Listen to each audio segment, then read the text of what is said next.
Hi this doctor Revathi. நம்ம இன்னைக்கு என்ன பார்க்க போகிறோம் அப்படின்னு பார்த்தீங்கன்னா, ஸ்கூல் போகிற பிள்ளைங்க, காலேஜ் போகிற பசங்களாக இருக்கட்டும், ஈவன் ஒர்க்கிங் எம்ப்ளாயாக இருக்கட்டும், இவங்க எல்லாருக்குமே வந்து கழுத்து வலிக்கிற மாதிரி இருக்குன்னு சொல்லுவாங்க, கேள்விப்பட்டிருப்பீங்க.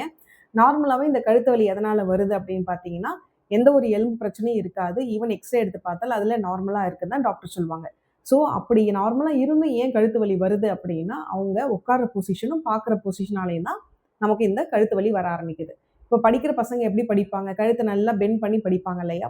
அந்த மாதிரி பெண்ட் பண்ணாம, அவங்க ஹெட் ஸ்ட்ரெயிட்டா வச்சு, அதுக்கு அந்த ஹைட்டுக்கு வர மாதிரி ஒரு டேபிளோ, இல்ல டெஸ்க்கோ ஏதோ வச்சு, அது மேல புக் வச்சு, நம்மளோட ஐ வந்து ஸ்ட்ரெயிட்டா அந்த புக்க பார்க்குற மாதிரி படிக்கணும்.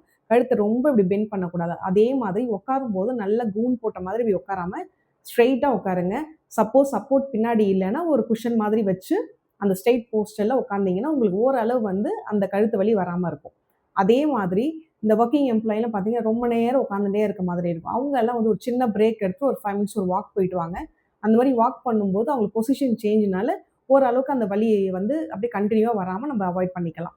இது எல்லாமே சின்ன சின்ன விஷயங்கள். இதனால தான் வந்து ப்ராப்ளம் வருது.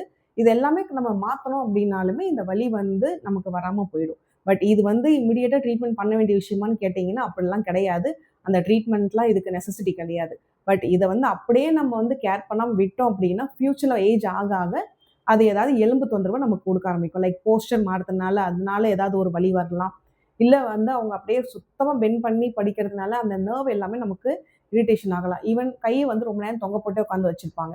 அந்த மாரி ஃபுல்லா அப்படியே தொங்க போடுறதுனால, கழுத்துக்கு போற நர்வ் தான் நமக்கு கைக்குமே வர ஆரம்பிக்கும். அது அந்த மாரி டைம்ல நமக்கு வந்து அந்த சர்க்குலேஷன் சரியா இல்லாதம்போது, நமக்கு ஒரு மாரி நர்வ் இரிட்டேஷன் வந்து அப்பயுமே கழுத்து வலி வர ஆரம்பிக்குது. ஸோ கையுமே வந்து அப்பப்போ அசைங்க, கால் அசைங்க.